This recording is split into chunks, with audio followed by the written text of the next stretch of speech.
આપણે last time વિદ્યુત ભારના અગત્યના ગુણધર્મો જોયા હતા, જેની અંદર પહેલો ગુણધર્મ હતો સરવાળો થઈ શકે, એટલે કે વિદ્યુત ભારો છે એમનો સરવાળો આપણે કીધું હતું અદિશ છે એટલે વાસ્તવિક સંખ્યાની જેમ જ થાય. જો બે વિદ્યુત ભાર હોય તો Q બરાબર Q1 પ્લસ Q2, n વિદ્યુત ભાર હોય તો Q1 plus Q2 plus up to Qn. બરાબર. અહીંયા ખાસ યાદ રાખવાનું હતું સંજ્ઞા ચિહ્ન.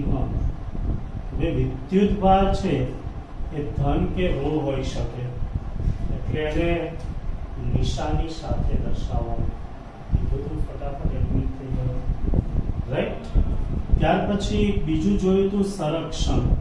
સંરક્ષણમાં આપણે કીધું હતું કે કોઈ એક પદાર્થ જેટલો વિદ્યુત ભાર ગુમાવે બીજો પદાર્થ છે એટલો જ વિદ્યુત ભાર મેળવે છે, એટલે કે વિદ્યુત ભારનું સંરક્ષણ થાય છે, કુલ વિદ્યુત ભારનું સંરક્ષણ થાય છે.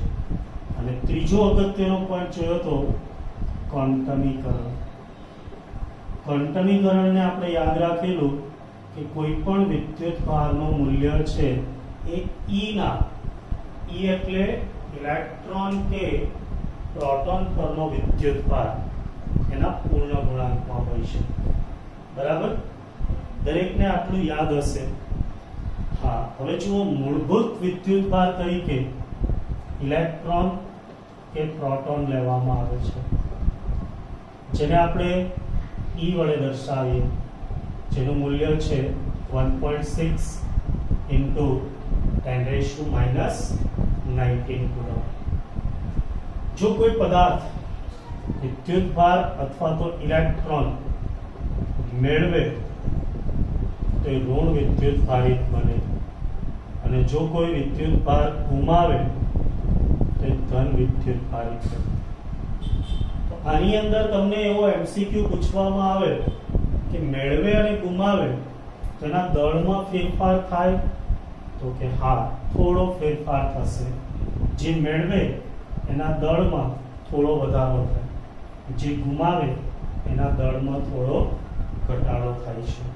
બરાબર. ચલો, તો આ કન્સેપ્ટ બેઝ આજે આપણે MCQ અને દાખલા કરવા છે. તો દરેક તૈયાર છો ને?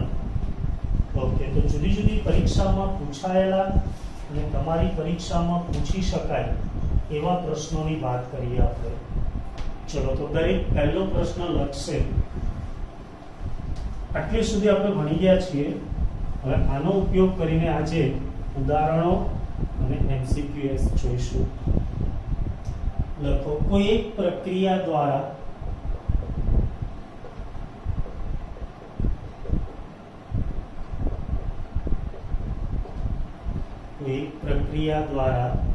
ધાતુની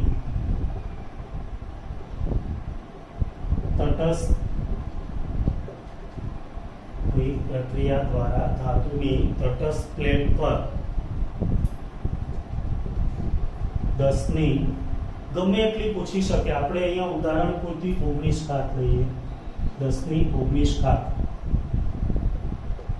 ઇલેક્ટ્રોન કોઈ પ્રક્રિયા દ્વારા ધાતુની તટસ્થ પ્લેટ પર 10 ની 19 ઘાત ઇલેક્ટ્રોન મૂકવામાં આવે તો પ્લેટ પરનો વિદ્યુત ભાર ખાલી જગ્યા.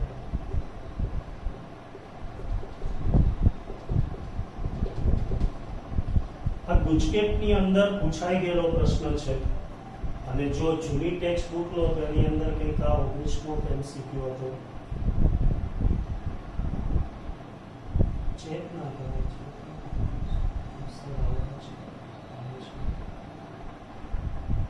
અવાજ આવે છે. અવાજ કમ્પ્લીટ નહીં આવતો? કમ્પ્લીટ આવે છે ને અવાજ? હા. દેખો, એકાદને પ્રોબ્લેમ હોય તો એ તમારા લેવલે પ્રોબ્લેમ હશે, જે સોલ્વ કરજો. ઓકે. ચલો, હવે આ પ્રકારના પ્રશ્ન છે જે ક્વોન્ટમીકરણ આધારિત કહેવાય કે કોઈ ધાતુની પ્લેટ પર 10⁻⁹ ઇલેક્ટ્રોન મૂકવામાં આવે, બરાબર ને ભાઈ? મૂકવામાં આવે એનો મતલબ એ મેળવે તો કેવો બને? ઋણ, એટલે માઇનસ Ne, માઇનસ n એટલે કેટલા મૂકવામાં આવે? 10⁻⁹ ઇલેક્ટ્રોન એટલે 1.6 into 10⁻⁻⁹. તો આ 10⁻⁹ આ 10⁻⁻⁹ તો કેટલા થઈ જશે? -1.6. ખબર પડે ને? -19 પ્લસ 19 એટલે 10⁻0 અને 10⁻0 એટલે 1 આવડી જશે. આવો જ પ્રશ્ન પાછો પૂછવામાં આવ્યો, જેમાં મૂકવામાં આવે એની જગ્યાએ દૂર કરવામાં આવે. ચલો તો શું આવશે જવાબ?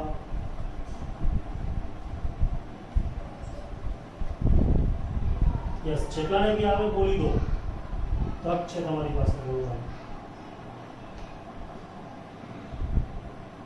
યસ, +1.6. જુઓ આ જ વસ્તુ q બરાબર Ne દૂર કરવામાં આવે એટલે પ્લસ, તો પ્લસ n એટલે 10⁻⁹, e એટલે 1.6 into 10⁻⁻⁹, તો જવાબ આવે +1.6 કુલમ.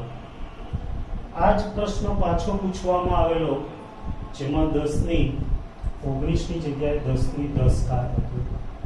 બોલો તો હવે આ પ્રકારના MCQ આવડશે ભાઈ, બહુ મસ્ત છે, જબરજસ્ત, મજા આવશે. આવા જ પ્રશ્નો ગુજકેટ જેવી અને નીટ જેવી એક્ઝામમાં બી પૂછતા હોય છે. ચાલો, સમજણ પડી? હા કે ના બોલો? બરાબર. ચાલો, ત્યાર પછી બીજો એક પ્રકારનો પ્રશ્ન લઈએ, જોઈએ કેટલાને આવડી જાય છે. જે પણ જુદી જુદી પરીક્ષામાં પૂછાયેલો પ્રશ્ન છે. પછી તમારા ઉદાહરણ ઉપર જઈએ. સ્વાધ્યાયના દાખલા જોડે ગણી શકાય, પણ આપણે સ્વાધ્યાય આખું ભેગું રાખીશું, બરાબર? તમને હું ટીક કરાવતો જઈશ, તમારે જાતે ટ્રાય કરવા હોય તો કરજો, બરાબર? અને હું ગણાવીશ ત્યારે તમે એનું સોલ્યુશન જોઈ લેવાનું કે હા કોઈ પ્રોબ્લેમ છે કે નહીં. ચલો લખો. એક ધાતુનો સુવાહક ગોળો,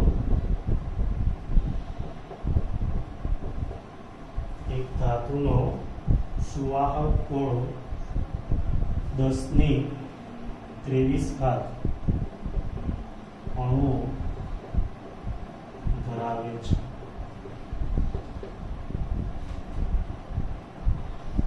જો તેમાંથી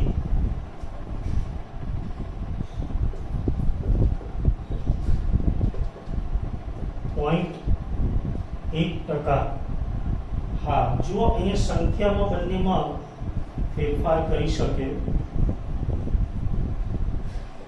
ઇલેક્ટ્રોન દૂર કરવામાં આવે તો ગોળા પર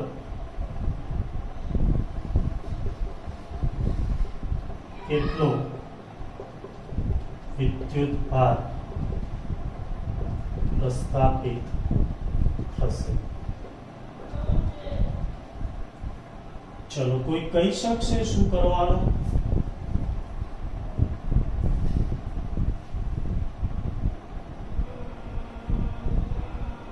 5 સેકન્ડ રાહ જોઈએ જો જવાબ આપતા હોય તો. ભલે ખોટું પડે, તમારી રીતના બોલી શકો.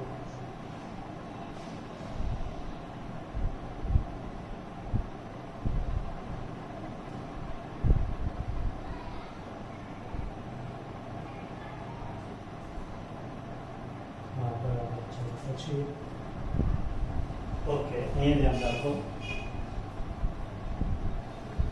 પહેલા આપણે વિદ્યુતભાર શોધવો હોય તો Q = Ne, આ જ સૂત્ર છે, જેમાં આપણે E ને તો જાણીએ છીએ, ખાલી N માટેનો પ્રશ્ન હોય હવે આવો કોઈ ધાતુનો સુવાહક ગોળો હોય એમાં 10⁻23 અણુ, તેનો મતલબ 10⁻23 ઇલેક્ટ્રોન હોય અને 10⁻23 પ્રોટોન હોય, એટલે તટસ્થ હોય. હવે એમાંથી તમે ઇલેક્ટ્રોન દૂર કરો, ઇલેક્ટ્રોન 0.1% દૂર કરો તો એટલા અહીંયા પ્રોટોન છે એ ખુલ્લા પડે. તેથી ખુલ્લા પડેલ પ્રોટોનની સંખ્યા, ખુલ્લા પડેલ પ્રોટોનની સંખ્યા કેટલી હોય તો કે જેટલા ઇલેક્ટ્રોન જાય. કેટલા ઇલેક્ટ્રોન જાય તો કે 0.1%. કોના? 10⁻23 ના. તો n બરાબર શું લખાય? 10⁻23 ના 0.1%. બોલો ભાઈ, ખબર પડે? હા કે ના? રિપ્લાય આપો. સમજણ પડી? ઓકે. હવે 10⁻23 0.1% હોય 100 ઉપર જાય તો -2. આ પોઈન્ટને દૂર કરો એટલે -3. તો 10⁻23 ગુણ્યા 10⁻³ એટલે 10⁻20. બસ આટલું છે. હવે આપણને q પૂછ્યું છે તો q બરાબર n એટલે 10⁻20 અને e એટલે 1.6 into 10⁻19. સમજા પડી? ઓકે. તો કેટલા રહેશે? 10⁻1 જે અહીંયા ગુણી દો 16. આ પ્રકારનો પ્રશ્ન ગુજકેટ, જી અને નીટ જેવી એક્ઝામમાં પૂછવામાં આવે છે. બોલો ભાઈ, સમજણ પડી ગઈ દરેકને? Okay, good. મજા આવે છે ને આવા પ્રશ્નો કરવાની? હા, તો જુઓ, સ્વાધ્યાયના તમને નંબર આપું છું એટલે ટ્રાય કરજો. આપણે સ્વાધ્યાય આખું ભેગું લઈશું, કારણ કે ઘણાને પછી શું આડાવડા નંબર નહીં મળતા. Question number 1.4, 1.5, 1.11.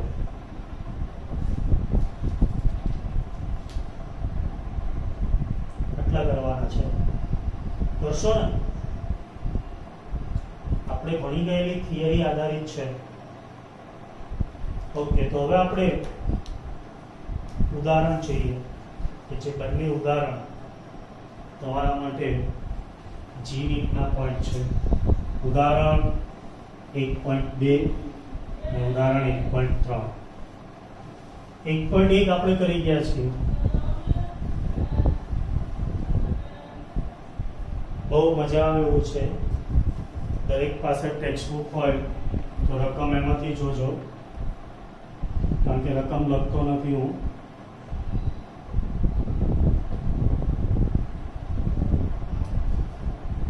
બરાબર ને? ચલો, ઉદાહરણ 1.2. એક પદાર્થમાંથી બીજા પદાર્થમાં, ચલો એક પદાર્થ છે, આ કોઈ બીજો પદાર્થ છે. એક પદાર્થમાંથી બીજા પદાર્થમાં દર સેકન્ડે, એટલે કે t બરાબર 1 સેકન્ડે 10⁹ ઇલેક્ટ્રોન જતા હોય. દર સેકન્ડે આમાંથી 10⁹ ઇલેક્ટ્રોન બીજા પદાર્થ પર જશે. આવું કીધું છે. બીજા પદાર્થ પર કુલ 1 કુલમ વિદ્યુતભાર થવા માટે કેટલો સમય લાગશે? ચલો, રકમ સમજવા પડી દરેકને? હા, તો શું કરવાનું? તો કે જુઓ, 1 સેકન્ડમાં 10⁹ ઇલેક્ટ્રોન જાય તો આપણે 1 કુલમ છે એ પ્રસ્થાપિત કરવાનું. જુઓ, 1 સેકન્ડમાં 10⁹, બીજા સેકન્ડમાં 10⁹, ત્રીજા સેકન્ડમાં 10⁹, આમ ઇલેક્ટ્રોન જતા જશે. બરાબર? તો આપણે 1 કુલમ માટેનો સમય છે એ શોધવાનો છે. તો પહેલા આપણે એ જોવું જોઈએ કે 1 સેકન્ડમાં આને કેટલો વિદ્યુતભાર પ્રાપ્ત થાય. તો આપણે જાણીએ Q = Ne. n એટલે 1 સેકન્ડમાં 10⁹ જાય છે. E એટલે 1.6 into 10 raised to minus 19.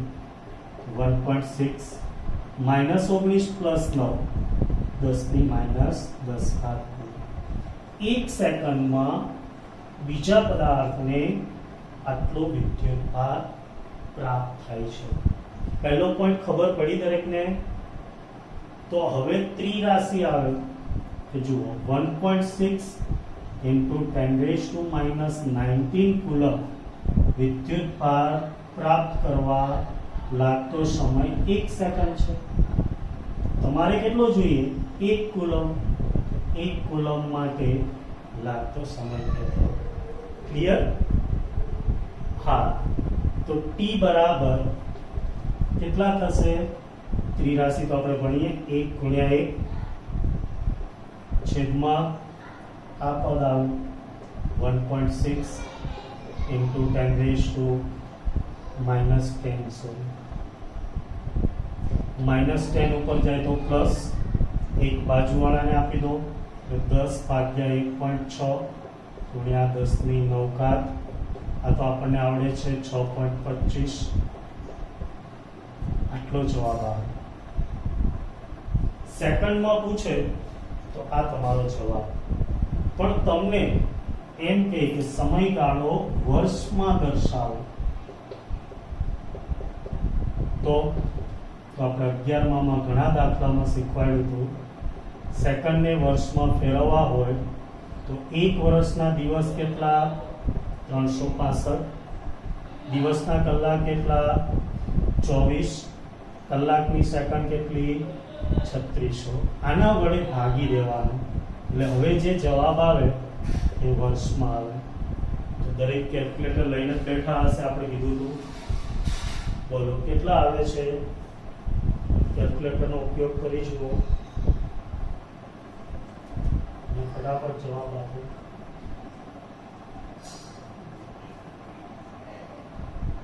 Okay, દરેક કેટલા જ આવે છે? 158.18. તમારે જવાબ આપ્યો છે 198.1 વર્ષ. બરાબર ને? દરેકને આ આન્સર આવી જશે. હા, એપ્રોક્સ 198 યર.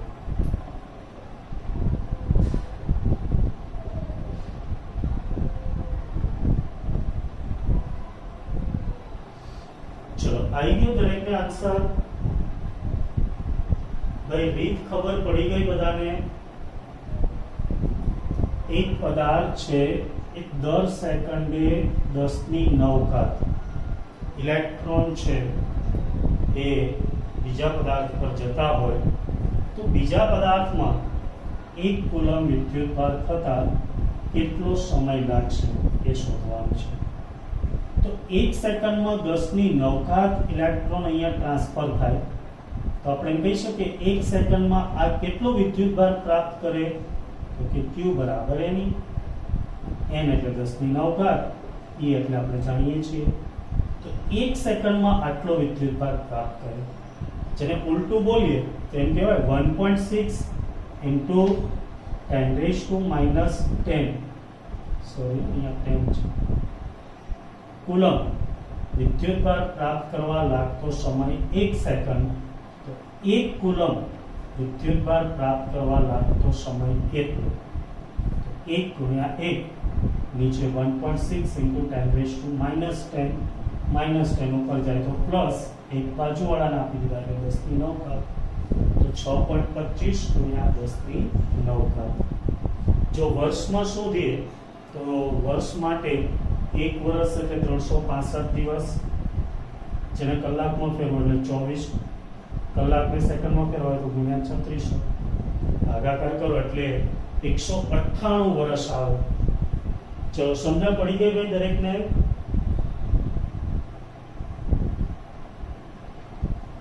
Okay, good. ચલો, બહુ મજા આવે એવા છે. જુઓ ઉદાહરણ 1.3.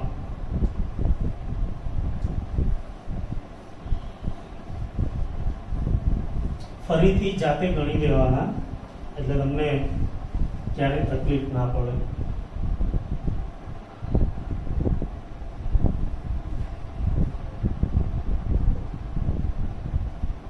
શું કીધું છે? એક પ્યાલા પાણીમાં, આવો કોઈ એક પ્યાલો પાણીનો છે, હવે એક પ્યાલો છે ને એનું દળ હોય 250 ગ્રામ, જે આપણે ધારી લેવાનું, અહીં આપ્યું નથી, કદાચ આપી પણ દે.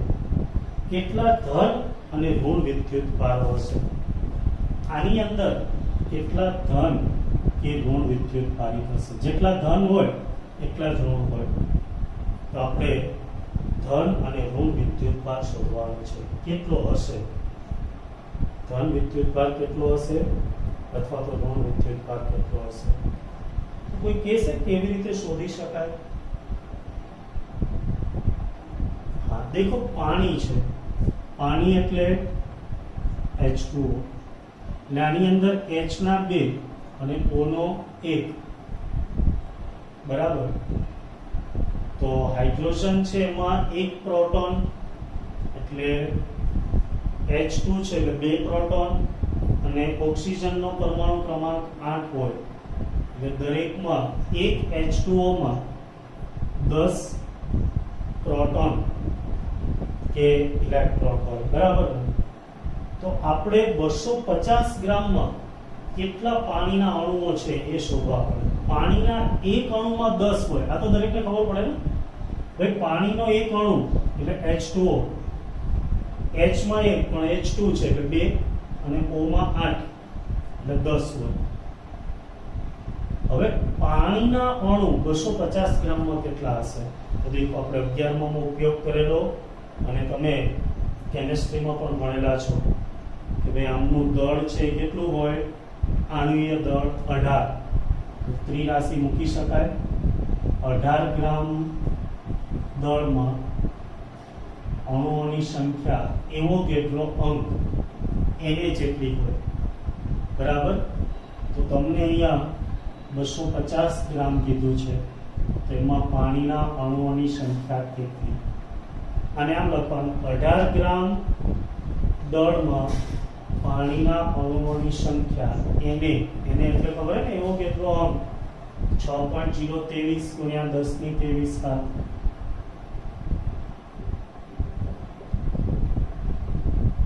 તો 250 ગ્રામમાં કેટલી? તો બોલો કેટલા આવશે? જેને કહેવાય n. 250 ગુણ્યા 6.023 ગુણ્યા 1023 ઘાત ભાગ્યા 18 કરો.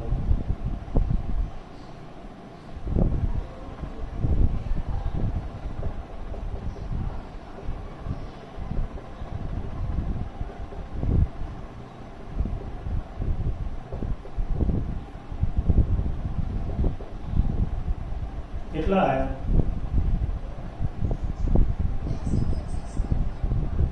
ઓકે, 83.64 ગુણ્યા 1023 ઘાત.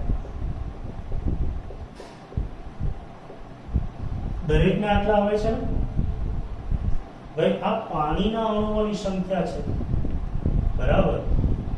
તેથી વિદ્યુત ભારની આપણે સંખ્યા શોધવી હોય તો એક પાણીના અણુમાં પ્રોટોન અથવા ધન કે ઋણ લખો તોય ચાલશે. ધન કે ઋણ વિદ્યુત ભારની સંખ્યા બરાબર 10. તેથી n પાણીના અણુમાં ધન કે ઋણ વિદ્યુત ભારની સંખ્યા કેટલી?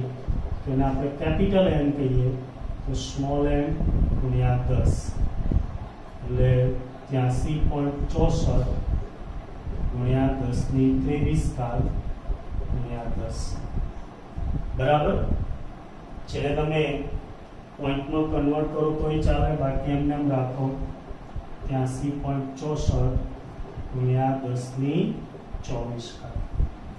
આટલી સંખ્યા હોય તો વિદ્યુત ભાર, આથી વિદ્યુત ભાર Q બરાબર NE.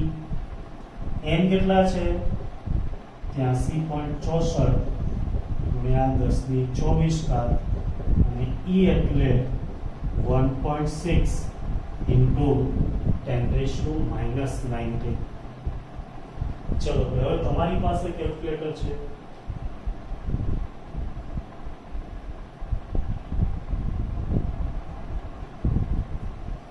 હા, ચલો બીજા કોઈ?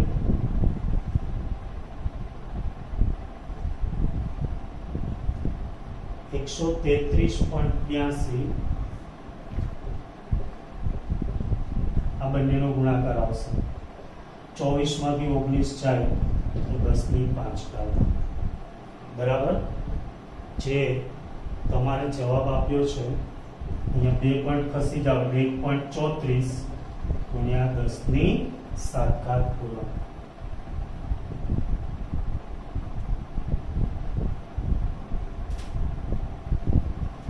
ચલો દરેકને સમજણ પડી ગઈ?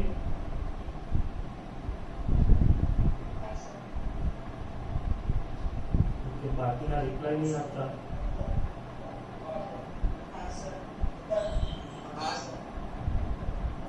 Okay good. ફરી એક વખત સમજી લો. બહુ સિમ્પલ ક્વેશ્ચન છે પણ ઘણા સમજતા નથી, એના લીધે અમને થોડું એવો અઘરો લાગતો હોય છે. જો પ્રશ્ન તમને એકદમ ટૂંકમાં પૂછ્યો છે કે એક પ્યાલા પાણીમાં, તો આ એક પ્યાલો પાણી છે, કેટલા ધન અને ઋણ વિદ્યુત ભારો હશે? બરાબર. એટલે કે ધન અને ઋણ વિદ્યુત ભાર છે એ શોધવાનો છે. ક્યુ શોધવાનો છે. હવે 1 કપ પાણી આપ્યું છે એટલે લગભગ 250 ગ્રામ પાણી કહેવાય. વિદ્યુત ભાર એટલે Ne. E ની સંખ્યા E આપણને ખબર છે, n શોધવા પડે. n એટલે આમાં રહેલા ધન કે ઋણ વિદ્યુત ભારની સંખ્યા. તો કેવી રીતે મેળવાય? તો કે પહેલા તો આપણે 250 ગ્રામમાં પાણીના અણુની સંખ્યા મેળવવી પડે અને એક પાણીના અણુમાં 10 ધન કે ઋણ હોય, 10 પ્રોટોન હોય, 10 ઇલેક્ટ્રોન હોય. બરાબર. આટલું ખબર પડે તો દાખલો આવડે. તો આપણે પહેલું સ્ટેપ મૂકવાનું કે ભાઈ પાણીનો આણ્વીય અણુભાર 18 છે. અને કેમેસ્ટ્રી અને ફિઝિક્સ બંનેમાં આપણે ભણી ગયા કે અણુભાર જેટલા દળમાં એવો કેટલો અંક જેટલી સંખ્યા હોય. તો આનું 250 ગ્રામ દળ છે, તેમાં કેટલી, એટલે આપણને પાણીના અણુની સંખ્યા મળી ગઈ. ઘણા આને વિદ્યુત ભારની સંખ્યા માને. હવે આ પાણીના અણુની સંખ્યા છે કે આ 1 કપ પાણી ભર્યું છે એમાં આટલા અણુઓ હશે. હવે એક અણુમાં 10 પ્રોટોન કે ઇલેક્ટ્રોન હોય છે, તો આપણે કહી શકીએ એક અણુમાં 10. તો અહીંયા મળેલા અણુઓ છે એમાં કેટલા, તો તમને એની સંખ્યા મળી જશે. અને સંખ્યા મળી જાય તો વિદ્યુત ભાર મળી જાય, કારણ કે વિદ્યુત ભાર બરાબર Ne. સમજ પડી?